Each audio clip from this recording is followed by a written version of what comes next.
program called What's Going On, and we're here to do another program on Monday. This is the King holiday, the third Monday in January, and we celebrate the birthday of Dr. King on that day. We're going to make that the subject we're going to talk about mostly today, but not the only subject. But we will end up with a conversation about King, and I hope to do some things that will clear up about things about King, because as the topic that we've chosen for this discussion, with each passing year, King receives more and more each year into his mountaintop. And this idea comes from a book written by David Lettering Lewis, one of the great biographers. I think his greatest work was really the 2-volume biography of W.B. Du Bois. And volume 2, I think, is a must read. That's one of his classics. But he did a good job in writing from the vantage point he wrote from. This vantage point has been changed over time, and that will continue to be the case as we begin to explore more and more different aspects of the civil rights movement. And there's a person out there right now, Chad Watkins, I think his name is, and he is doing some tremendous things on his research. And I think it's going to alter. I don't know if it's going to alter most people's perspectives on King, because most persons are not interested in the factual record as much as they are holding on to certain traditional views. And so we'll see how that goes over time. We have seen changes from April the 4th, 1968, when King was struck down on the balcony of the Lorraine Hotel in Memphis, Tennessee. And we've seen some vestiges of that. And we see that the effect that it's had. Memphis is you really go in these cities where they've named certain streets after the King, and you can't tell whether the King is being honored or not in those cities, because the places that have named their certain streets after him, those streets are, you can almost tell the streets that are dangerous by the ones that are named after the King, because in those areas, um, the nonviolence is probably as much dismissed there than it is anywhere. And so the King name is often overlooked as far as the nonviolent movement that he led. And we'll hopefully touch on some of that as we develop this topic today. But I wanted to title this talk uh, uh, King Receding into His Mountaintop, because with every passing year from 1968 to the day, and this is how many years later, when David Lettering Lewis wrote his book called King of Biography, Lewis is the one that made the statement, and he said this in 1970. He said that with each passing year, King receives more and more into his mountaintop, and that was 2 years after Martin Luther King had been assassinated. You can imagine how much more of that being the case all these years later. And you really can't tell the King actually tried basically these southern streets, and demonstrating what was looked at as civil rights against. It really was civil rights movement that was directed against the southern politicians, and that part of the movement has gotten lost, because if you have it labeled as the movement against Southern politicians, and the Southern politicians that are blocking the advances that he is trying to bring about. Those were Democrat politicians, and all the leadership, the black leadership in the aftermath of the civil rights movement, all the black leadership was in the Democratic Party. And if you were not running in the Democratic Party in the black community, if you're not running the black community today in the Democratic Party, you're not going to be elected. Those blacks that are in the Congress right now, that are in the Congress, those blacks in the Congress, either they're Democrats or they're not in majority black districts, and that's as true. That is as true today as it was. It's amazing that is true today, as a matter of fact, because what was the party that was in power that King was in fact confronting in those southern states? And it's interesting that you have this, 96%, pretty much 96% of the blacks are voting for the Democratic Party, and it doesn't really matter too much who you're running in that party. Blacks are going to vote for the party because it votes for the Democratic Party, and it defames anyone who's running in the Republican Party, and they are the sellouts, quote unquote. This is what they call them, the sellouts. They are the Uncle Toms, and it is amazing that the ones that are being called that are the ones who are more true to the ideals that were trying to be brought into existence by those that were involved in the civil rights movement. Although they betrayed, to me as a betrayal, because those that were involved in the movement. John Lewis is a good example of that. The betrayal of that movement began at the point of those that were in fact fighting to open the door up in the southern states against the Democratic Party will join the Democratic Party after the in the aftermath of the civil rights movement. Look at John Lewis, a good example of that. Every year, John Lewis would go back and remind people his role in the Edmund Pettus Bridge, as they were going from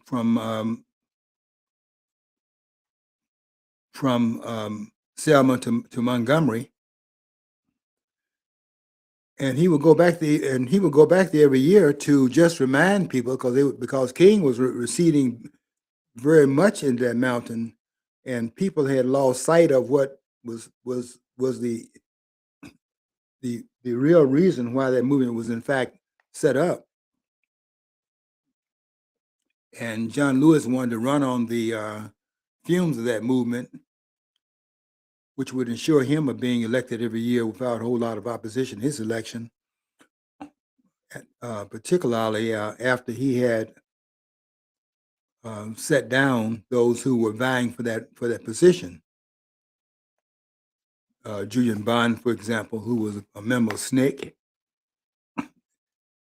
and Ralph Abernathy eventually will vie for that seat, and John Lewis would end up as a representative. He kind of was considered the civil rights icon at that point, the one that was left after all the others had gone by the way of the world. And then there were opportunities, of course, that came in in the aftermath of the movement, and acted as if they were part of that movement. I'm talking here about Jesse Jackson, who never was a part of the civil rights movement, quite frankly. And the person that does a good job of explaining that is Fred Powledge, a book called free at last, and it puts a question mark after it. Jesse Jackson just happened to be in Memphis on the night that King was assassinated, and then the manipulation began to happen soon, even before King's blood had dried on the second floor, and it was the second floor of the Lorraine Hotel. It just come out of room 306, and that's standing there speaking down to those that were in the corridor area. King was speaking to some of the ministers, and as he was speaking to them, he said, he told Jesse, you come too, because they're gonna have dinner that evening, and by him inviting Jesse to come, the idea was they were mending the fence, because he and Jesse had some adversarial, had quite an adversarial relationship, because Jesse wanted some of that limelight, and as long as King was there, he was not going to get that limelight, because King was the one that was considered, because of the theatrics involved in it, and also the media projection.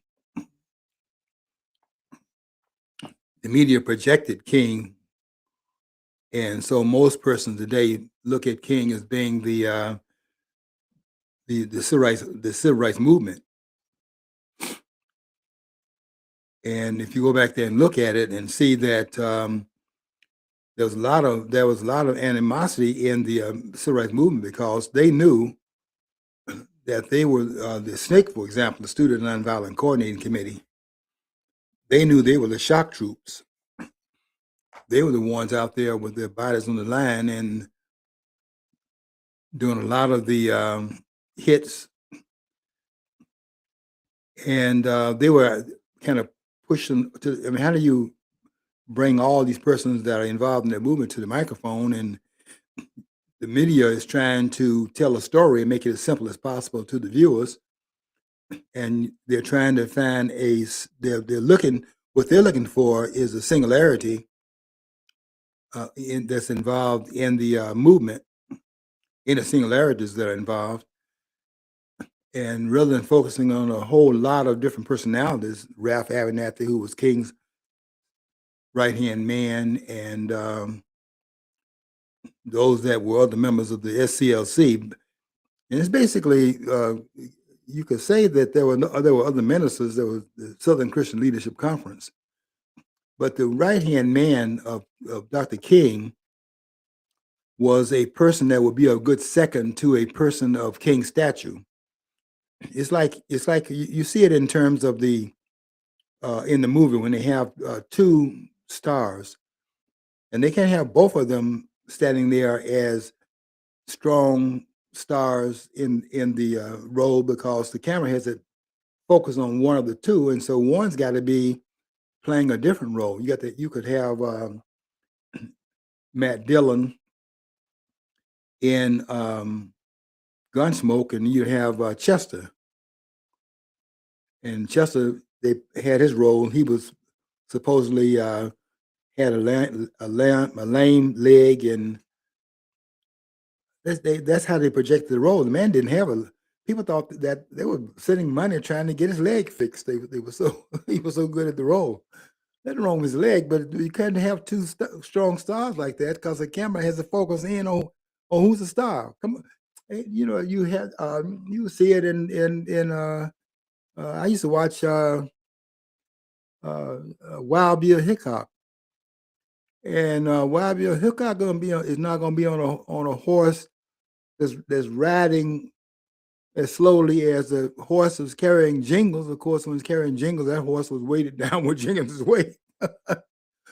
But you have Jingles saying, "Hey, Bill, wait for me." The idea was he's the second one on the screen. That's what they're doing in the civil rights movement. It's like a lot of it was theatrics,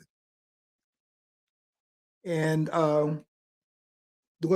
it really, if you go back and look at it, it wasn't until you had the civil rights movement that you had news for more than 15 minutes. They couldn't put news on there for more than 15 minutes because people wouldn't watch it.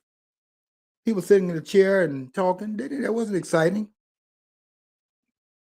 But the civil rights movement came along, and then you got all the theatrics involved in it. Men in Selma, they are on horses, and they got Sheriff Clark up there, and he's telling them to turn around, and you're not coming across this bridge, and you're not going to Montgomery, and so on. And they're now kneeling down to pray, and they've been ordered to disperse, and they didn't disperse. And after the 2 minutes was over, those horses ran through them, and clubs were used and things of that sort, and dogs had been used in Birmingham, fire hoses and water hoses being used in under the orders of Bull Connor. And so the theatrics was such that it played differently on TV, and so persons were riveted to it because it was an action-packed. Now they're doing 30 minutes, not doing 15 minutes anymore. They're doing 30 minutes. And this is the prelude, quite frankly, to these news stations staying all night now. But at one time, go back and look at it prior to the civil rights movement, you'll see there wasn't really that much reporting of the news. People were trying to get to the evening programming. So news would come on 6 to 6:15, somewhere around there.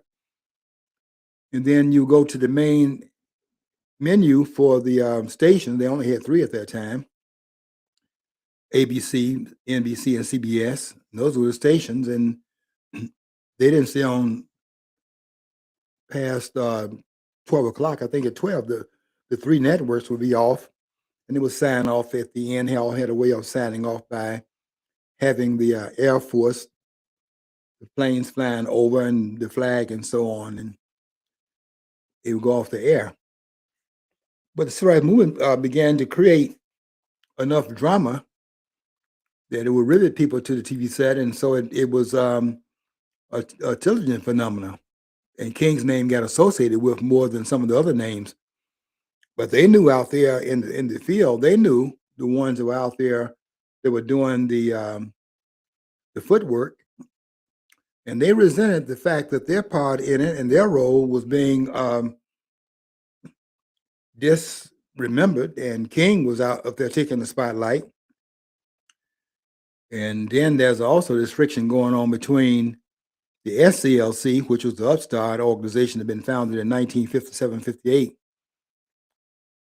in Atlanta, Georgia, by the way, the Southern Christian Leadership Conference. And they're getting all the publicity because of King. And then there's this older civil rights movement, the NAACP, the National Association for the Advancement of Colored People, that had been set up in 1909. And that movement had been set up. They don't want you to say this, but this is the truth of it. The NAACP was set up by white socialists, and they set it up in the aftermath of what occurred in 1908 in Springfield, Illinois, because when they had a riot there, it shocked the eye tooth out of the northern and eastern liberal Democrat, I guess you say the Northern Democratic Party, shocked that they would have a race riot in Springfield, Illinois, which was Lincoln's hometown, adopted hometown. Lincoln was from Kentucky, but he made his political stand, and his political career was based on what he did in Springfield. And to have a riot there, and this is Lincoln's hometown, stunned the. This was looked at as a Southern problem, and you have a riot in Springfield, Illinois. And it shocked the eye tooth out of those liberals that were there. And they came together and decided they had to do something about this. They couldn't have this going on in the northern state. This was supposed to be a southern problem. And they came together and decided they had to do something. And they took one of the members out of the a movement that had been going, that had started, that had started in 1905, called the Niagara Movement, because the Niagara Movement was made up of what Du Bois would call the Talented Tenth, and that movement would have been those the black elite, E. Franklin Frazier's the black bourgeoisie, and they were going to be the ones that were going to take the leadership and be the voice of the black community. I have to tell you this also, a little side point on QT and running. That group had already defeated the more legitimate voice of the black leader who had been defeated, and particularly in the aftermath of his death in 1915. I'm talking about Booker T. Washington, who was really the leader in the South, based upon him having done what he did in Tuskegee, Alabama, and building that school up. Because while they were out there talking, this man was building an institution in the South that's still there today. I was on that campus. I think it was in the last time I've been there was 2022, but I've been there on that campus several times. It's grown by leaps and bounds now. It's a much larger campus than it was then. And it's really well taken care of because it's been placed within the purview of the state and it's financed by the state, and so it's there to stay. It's not going anywhere. But that institution was opened by the great wizard of Tuskegee, Booker T. Washington. So there was a little bit of friction going on between those that were in the Washingtonian school, and there were those that were more, educated. Can I say educated? They had been to better schools. Du Bois was a graduate, for example, of Harvard, the first black coming out of Harvard University with a PhD degree. And so that school, of that group, and then the Washington school, these persons in Washington come out of Hampton Institute, which is like a normal training school. And so here you have these different groups.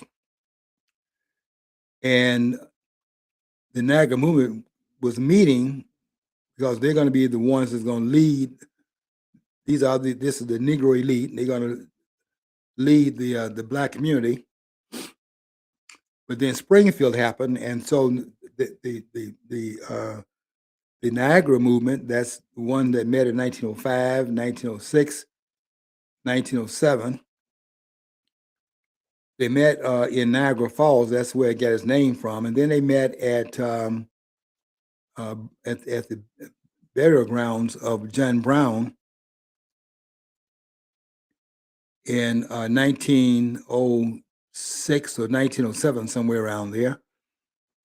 And when they met there, they went there to pay their homage to John Brown because John Brown was a martyr, as they saw it in terms of what he had done in 1859.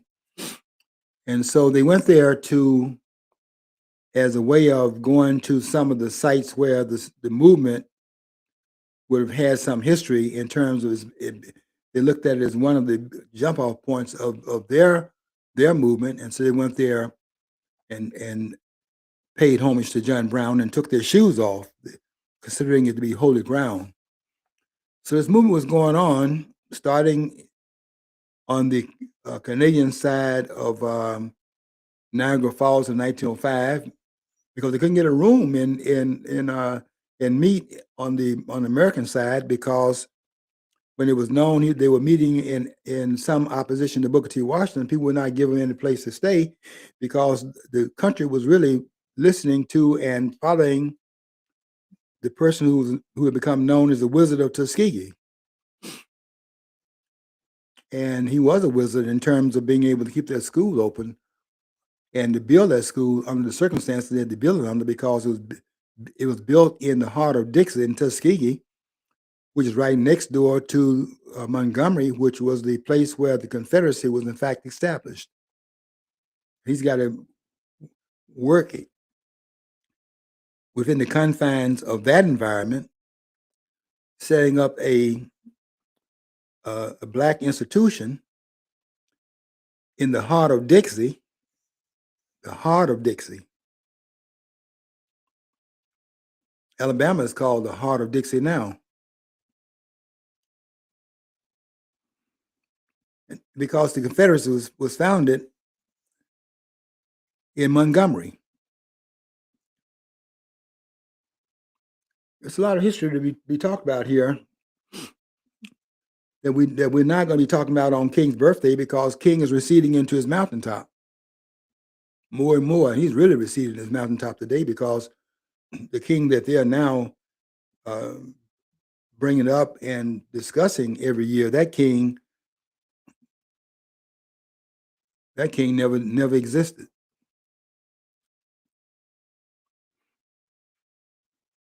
That movement has been so airbrushed, painted over, that you can't find out what they were trying to do and who they're trying to do it against. Most persons think the civil rights movement was really aimed at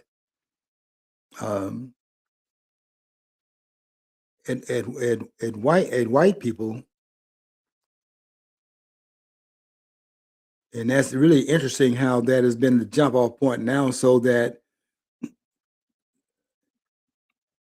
and I need to go back and talk about that just a little bit, about how that became part of the racial paradigm in the country, where the civil rights movement today is simply to act as if the struggle is against anyone who is white, because that is part of the legacy of that movement, because the civil rights movement was very much over with in 1965, and all the things that they were trying to accomplish in the civil rights movement, which was the right to vote, moving the barriers out of the way, and things of that sort. Things that were easy to do based on the fact that now you're not going to do those things, because if you were Bull Connor and those other persons, George Wallace, they're not going to be up there talking the way they're talking, because the ones that are now voting are no longer just all white constituency. They're now having to talk to a constituency now that is voting in the South, and they got to pay attention to that, because what politicians want to do above everything else, they want to get elected. And when the civil rights bill was passed, the voting rights bill was passed, and don't get the voting rights bill passed and don't talk about the civil rights bill passed, because they were passed back to back. The civil rights bill was passed in '64, and the voting rights bill was passed in 1965. And I have to tell you that after that '65 voting rights bill was passed that year, the civil rights bill passed first in '64, and then the voting rights bill passed in '65. Once that bill was passed, the civil rights movement was over. It had done what it had set out to do. And by it having accomplished that, it didn't really have any civil rights work to do at that point. But what do you do when you create a movement? Go and look at all the other movements that you create and see what happened to them when they had accomplished their goal. Look at the March of Dimes. It was set up because of polio.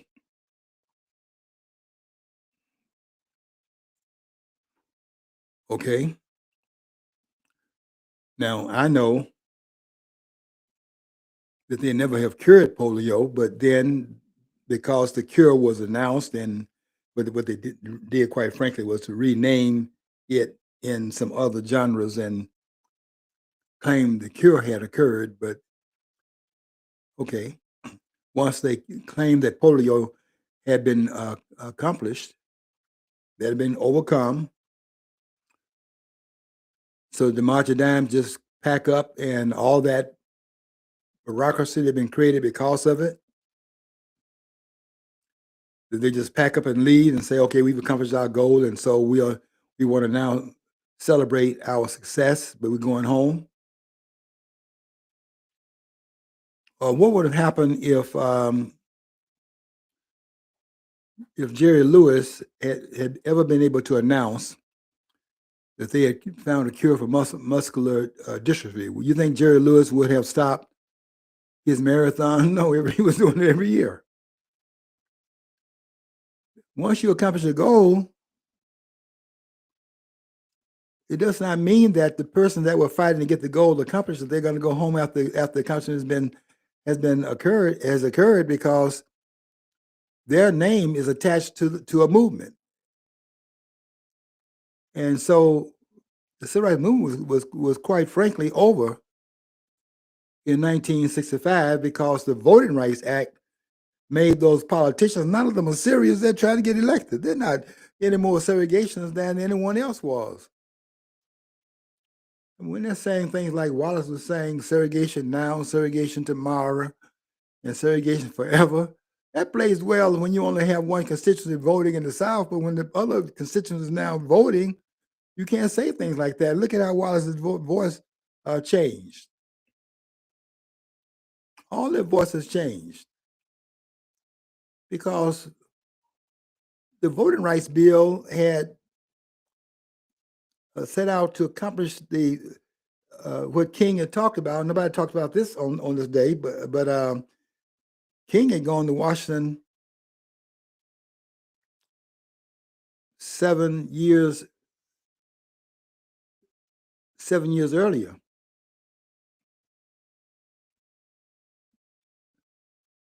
Than 1963. King had gone to Washington in 1957. It would be 6 years earlier, wouldn't it? Yeah, the march on Washington that happened in '63, August 28th of that year, in 1963. That march was in remembrance of the planned march on Washington that had been planned back in 1941 by Asa Philip Randolph. It was going to be a march organized by by Randolph, who was over the Sleeping Car Porters Union. If you notice on the march on Washington that we all remember, which was 1963, you would probably remember that the dean of the march, the ones that introduced all the speakers, was Asa Philip Randolph. They were paying their homage to Randolph because it's Randolph's idea 22 years earlier under Franklin Roosevelt that had tumbled down into '63 to make that march. It was finally commemorated in that year, but it had been thought of back there in 1941 when Asa Philip Randolph and also Walter White, who was the head of the NAACP at that point. Walter White could have passed as a white person, and sometimes he would go into those Klan rallies as a white person, and he would go in there and listen in on what they were saying and could report out what was going on, because you really couldn't distinguish between him and George Wallace. I mean, if you're looking just at the phenotype. But this movement was not just that smooth running movement where King is in front of the microphone and everyone is sitting is in back of him, and he's going forward, and they're pushing him forward and supporting him because they have all agreed he is the leader. They're not accepting that. They understand exactly what's going on, and they know their role that's in that they know their role in it. That going back to that Edmund Pettus Bridge that they do every year when John Lewis, they'll do it now because John Lewis is deceased, but John Lewis will do it every year as a way of feathering his campaign, so he wouldn't have to spend the money on the campaign because he would remind persons that he paid these dues, and therefore he was saying in a way that he was owed the position that he had as the titular leader of the civil rights movement is still left, and they should pay homage to him because he had in fact spun this capital that was owed to him by him being out there facing those billy clubs. But I would tell you that was a betrayal for them to get up from those beatings that they took in Selma and Montgomery and Birmingham and some other parts of the South, particularly in Birmingham, to get up and then join the Democratic Party and become the leaders, the Negro leaders in that party, the black bourgeois leaders in that party, was a betrayal of that movement, because to get up and then join those who were violating the rights of the person that you were trying to get them to stop the violation of those rights, and then to stand in their place and become those persons in blackface. I mean, what is this, a minstrel act?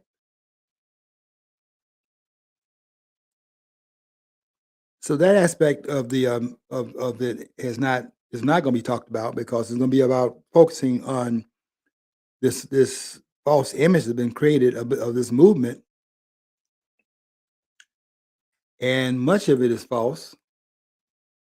I hear people saying today, for example, they'll say, "Well, something comes up, has some civil rights edge to it," and they'll say, "I wonder what would King say about this?" Well, I don't know why a person would worry about what King would be saying about it, because King didn't say anything original. King was mostly plagiarizing what he would say from other speakers. He was a major plagiarist of what was said by Benjamin Mays, who was the president of the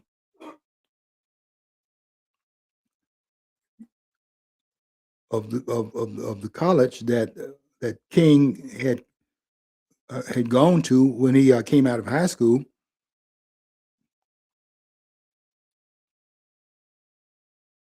Morehouse.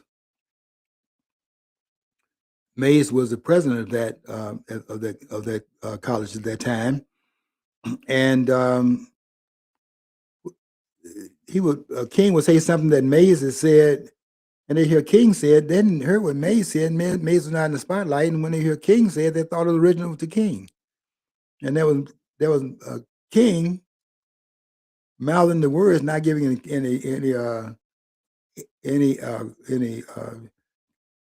you have to put in quotation marks. You write it, but not giving any confidence in what he was saying to the person who he got it from, and they thought King was original to King. They thought it was some great. He was a great orator, and they thought he was also a great thinker. He was not a great thinker. He had great oratorical skills, but he was not an original thinker. And John and I were talking before we came on the set today. There's a person by the name, a great researcher named Claiborne Carson, who has looked at the King papers, and having gone through King's papers and then looked at what King wrote to get his degree from Boston University,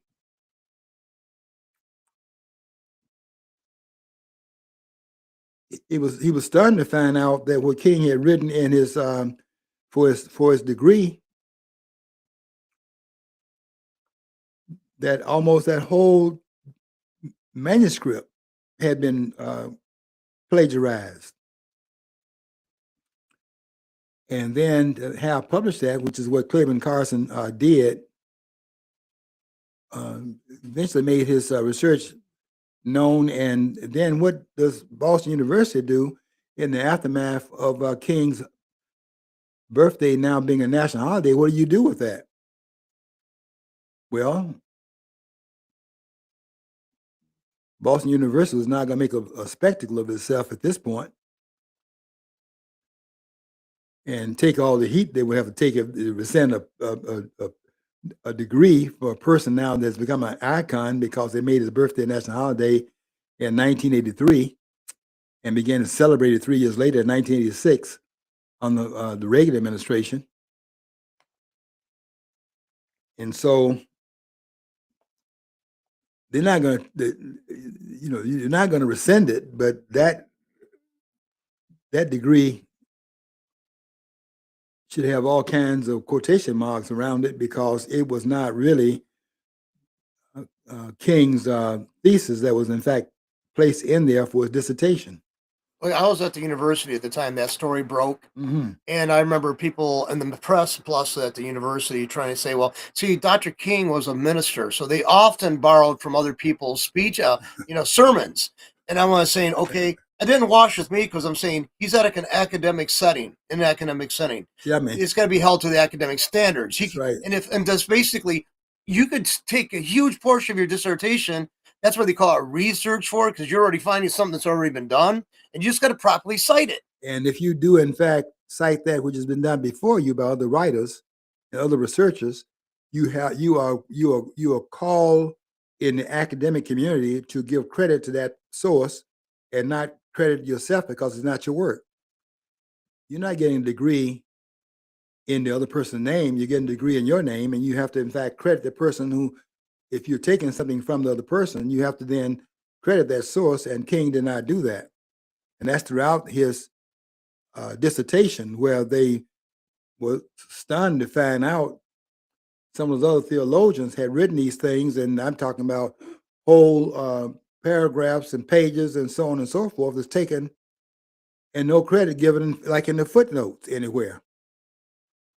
And I read a lot of manuscripts that have been put into place at these universities where the person is writing a dissertation, and it's footnoted everywhere because they understand if they because these dissertations are often you have to show some scholarship, and so you have to show that you have you're in contact with all this information, and you're citing a lot of it because that shows you how well schooled you are in the area in which you in fact train.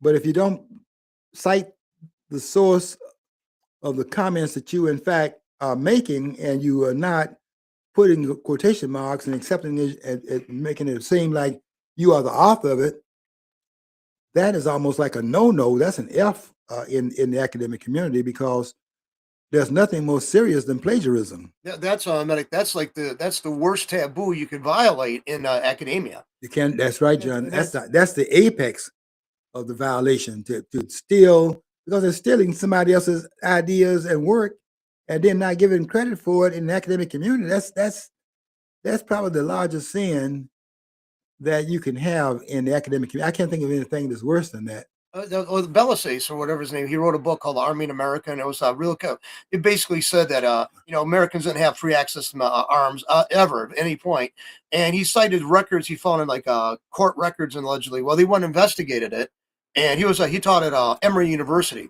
This was back about 20 some years ago. Okay. And the book was out. I had a copy of it because I was very pro Second Amendment and all this. Anyway, it was very anti. It was basically saying America really didn't have this history of a long history of ownership of guns and all that. Anyway, he went to court documents and he allegedly cited them. Well, they went back and checked them. They didn't exist. Some of the courts, but the courthouses he said he got this from had a fire, and the records were destroyed at that time. So I mean, he was making stuff up totally out of thin air. Yeah, a lot of that kind of scholarship needs to be invalidated. You cannot have that standing up there as a standard, because if that's the standard, then there are no standards in the academic community. And then how do you in fact give any kind of degrees out if the degrees don't stand for anything? I think it's too. In the case of Martin Luther King's, his plagiarizing of that one man's, his last name was Boozer, by the way, the original writer of the document. King's document had the same punctuation errors as Boozer's. I mean, that's absurd. I mean, you can at least do a better job of editing, maybe, or whatever, you know. Yeah, there's a lot of fraudulence around the King name, and even when I was telling you a few minutes ago about David Lettering Lewis's book, when it first came out in 1969, I think it was. The softback came out in 1970, but in 1969, the book was called King: A Critical Biography. But then, in the aftermath of King's birthday becoming a national holiday, that book's title today is King: A Biography. The word critical is taken out of it because that the King persona has been changed, and so what you say about King cannot be. It's not allowed. Well, it can be, but it's not allowed at that point. And this idea of having a critical biography of King, I don't think the John A. Williams's book has ever been reprinted. He had a book out in 1968 or somewhere around there. Johnny Williams's book is called King. It's called The King God Didn't Save. And I have a softback version of that book, but I don't think that book has ever been like updated or any of that, because you can't have a book out like that given the iconic presence of King today, as opposed to what it was when he was struck down on the Auburn, on the Lorraine, in the hotel in Memphis, Tennessee. You really can't have that just doesn't fly now, given the persona that King has had in aftermath of his death, because he is receding in that mountaintop that David Lettering Lewis was talking about, to the point right now that he's so much in that mountain that you really cannot ferret out who the real king was. And you have to do a lot of digging to really find out for yourself who King was, because the books that are written, there are some very good books that are written that establish the record of what that movement was really about.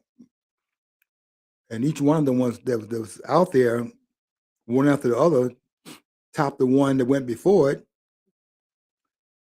There's this book, Let the Trumpet Sound. Lerone Bennett has did What Manner of Man by Lerone Bennett. The book by at one time, the best of the books out there was the book written by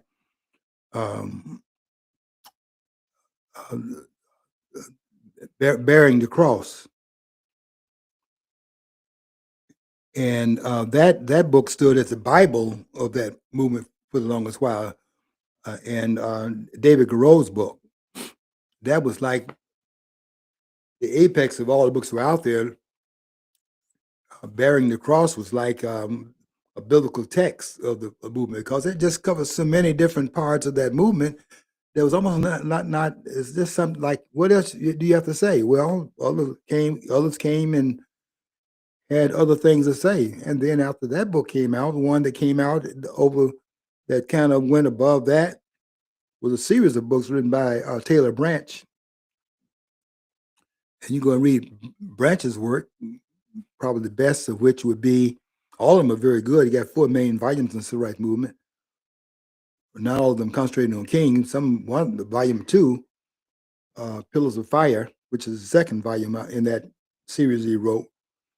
The first chapter is dealing with Malcolm X, because it picks up after King had after King's movement had kind of wound down somewhat, and they're picking up at the point where Malcolm X is coming through a little bit more clearly, and his persona has gained some impetus in the public eye. and now there are a lot of focus on Malcolm X. And in February, when we deal with that, I'm going to go into some things about that as well, because a lot of things about that has also be better understood than it is right now. And these nationalists think they have the last word on that, and some of the things they're saying have to be corrected. And I'm going to correct them, and they're going to be quiet. I've talked to them, and they know I'm out here. But the king for Sana, that you can't say the king God didn't save today. You can't have that book out there as a national bestseller, because it would not sell in this environment today. And Lewis's change of his title of his book, David Levering Lewis's book, a critical. You can get out of here with that. You're not going to have a king a critical biography and have that book on the shelf today, and it's going to fly off that shelf because you're trying to sell a book, and the environment does not cultivate a book of that wording today than it did when it came out in '69 by David Levering Lewis. And he did take that critical off of it when he did the softback version of the book, because that doesn't fly. And don't even think about bringing out here John Williams's book today, The King That God Didn't Save. Now, Taylor Branch's book is really, you're going to be there for a while reading it, but it's a worthwhile, very well researched book called Parting the Waters. And that book is well read and is well researched by a person who was growing up at the time that the Civil Rights Movement was going on. He wanted to do some research as an adult of things he had heard about and witnessed and family members talked about and so on. He was really interested in it. He wanted to do some discovery. He wrote extensively about, wrote 4 volumes, major volumes about the Civil Rights Movement. And Parting the Waters has to be one of the books that stands up at the top of the list of books that ought to be read. Now, I want to bring in another source as we try to bring King out of that mountaintop and bring him back into the real estate where we exist today, and that is we are in the real world, where the netherworld that has served its time, and we are now in a different time period, and so we have to now look at that history with a telescope, and the focus is different because the lens you're looking through, you're looking back now, and you're looking with today's clarity, but the perspective, looking back at the perspective of that time period, and you can see a little bit more clearly what that was really about. And that's what this book by Taylor Branch does. It does a great job of going back and looking at that movement. Volume 1 of his 4-volume work is called Parting the Waters, and it's dated 1954 to 1968. Let's see, to 1954 to 1965, I think it is. That's the dating of that volume 1. He's dating it to cover the Brown versus Board of Education case in 1954, May the 17th, when that rule was made by the Supreme Court. And they passed down this ruling that overturned Plessy versus Ferguson. And so he starts there, and he comes up to 65 with the passage of the voting rights bill of that year, and then he picks up in 65, starting in that year, started with in volume 2, Pillars of Fire, starts that volume with Malcolm X, because that would be the year in which Malcolm X had begun to become a national, more of a national figure, and to a large extent, people have gone into the 60s as as those persons that were behind the television series civil rights movement on the civil rights movement on the television screen is what that amounted to. And they came out of that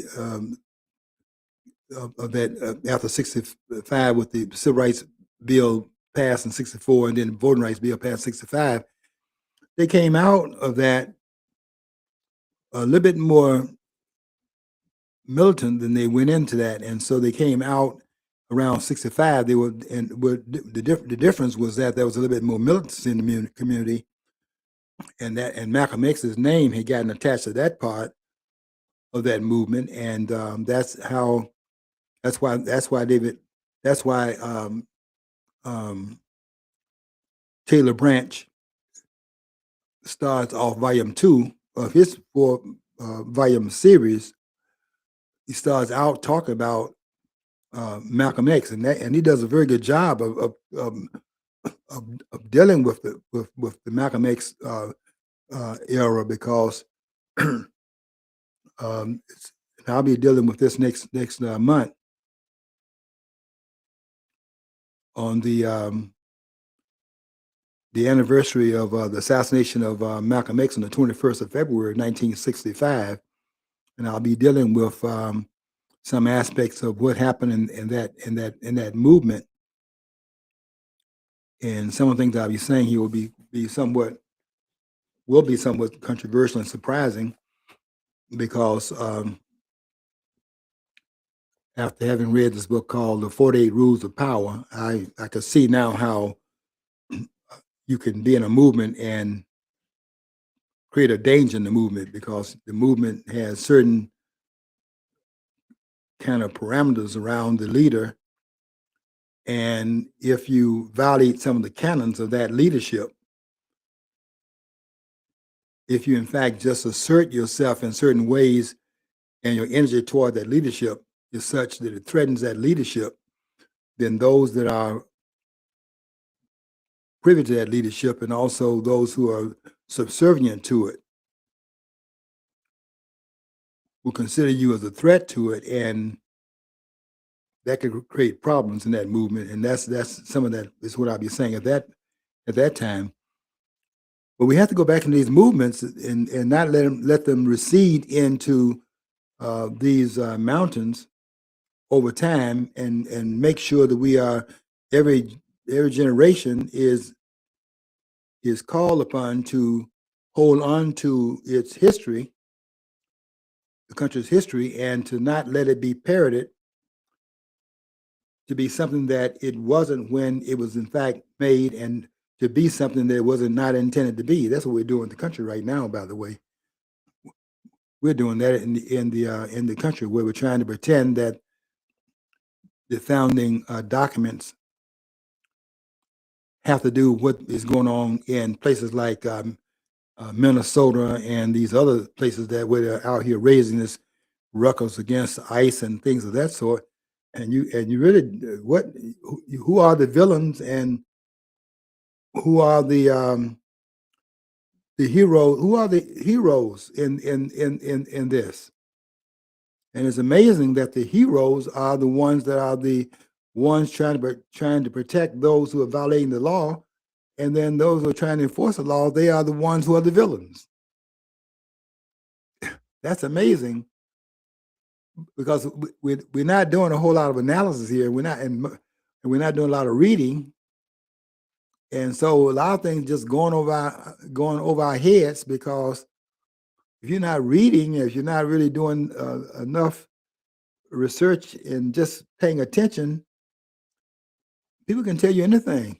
and they have people out there thinking that the ones trying to enforce the law, the ones that are in fact coming up against the law. The law breakers are getting away with it, and then the ones trying to enforce the laws of the country are the ones being vilified. That's amazing to when you look at it. Which was, by the way, I wrote my 3-part series on that today, and I don't think it could be answered what I wrote, because I know what those three the three heavyweights in Minnesota are doing. Tim Walz, excuse me, the governor of the state, and then the mayor of the largest city in the state. Minneapolis is the largest city. You know, they call Minnesota the state of the Twin Cities. They're talking about Minneapolis and St. Paul.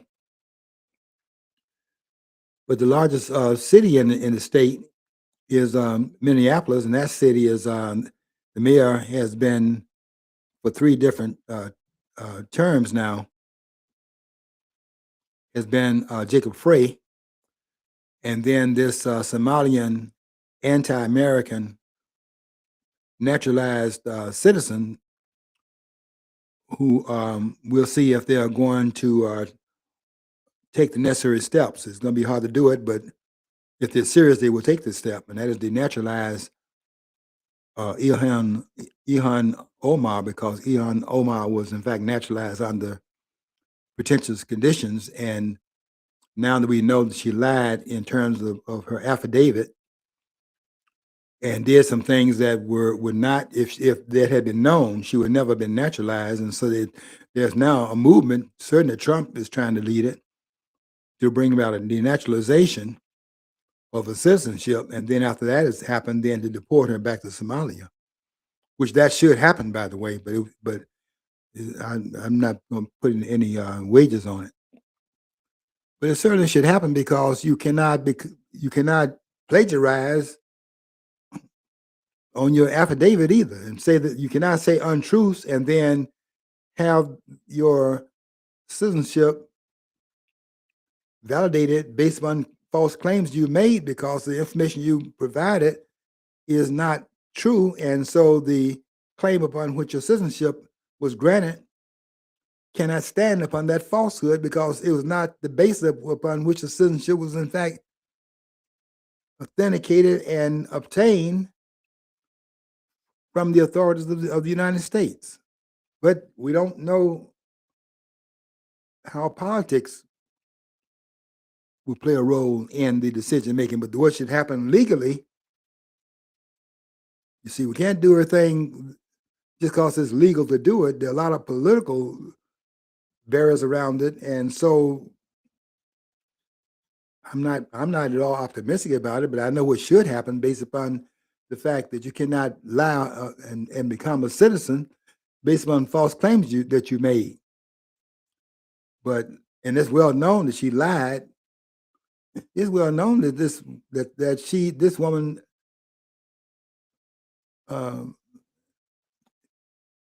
married her brother.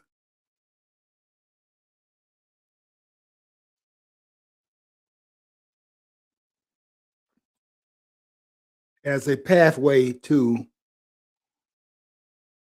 some of the things that will validate her presence and so on in the country.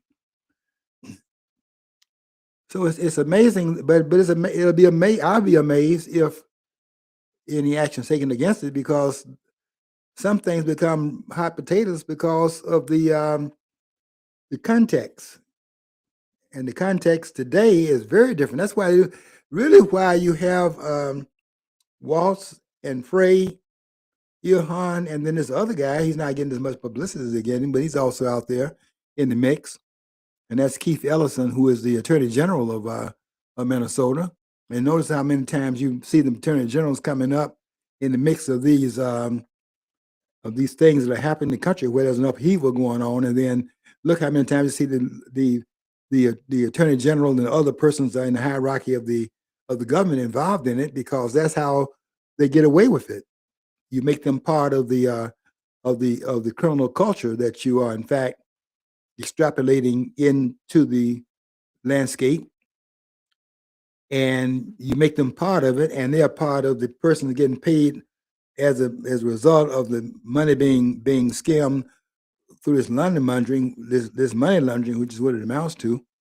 And as long as they're included in it, they're not going to stop it. But you can't tell me that you could have they're now saying $8 billion, $9 billion that was squandered in these false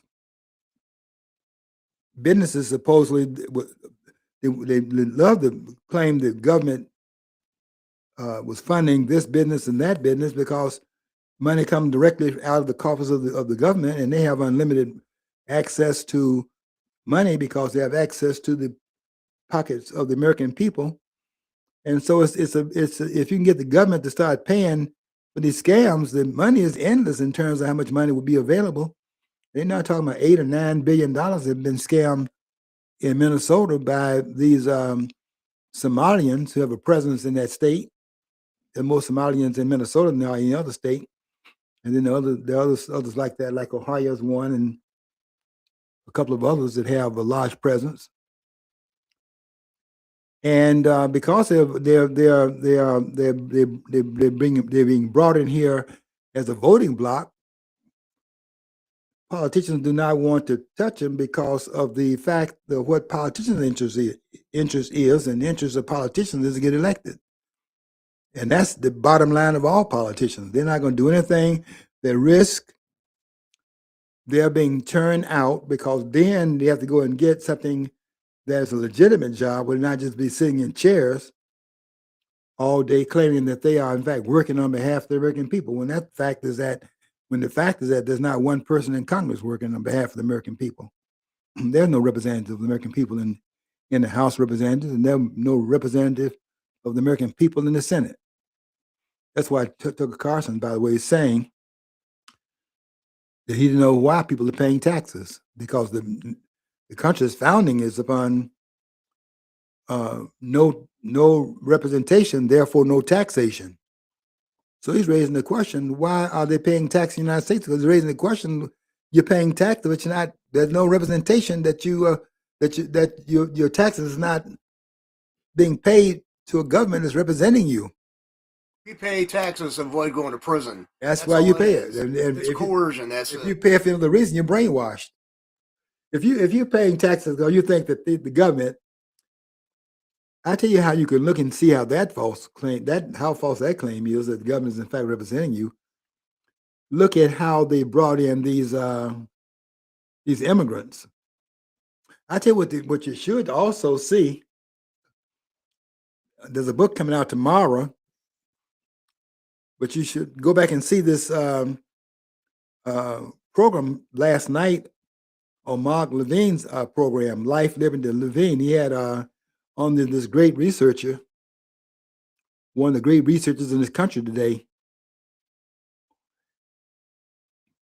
You might be aware of him. He's written some very, very good work.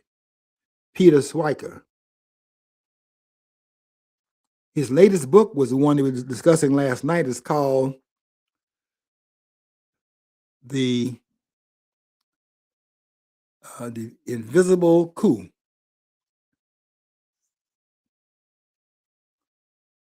The Invisible Coup. And I wrote about some of that today in my post, and I will tell you that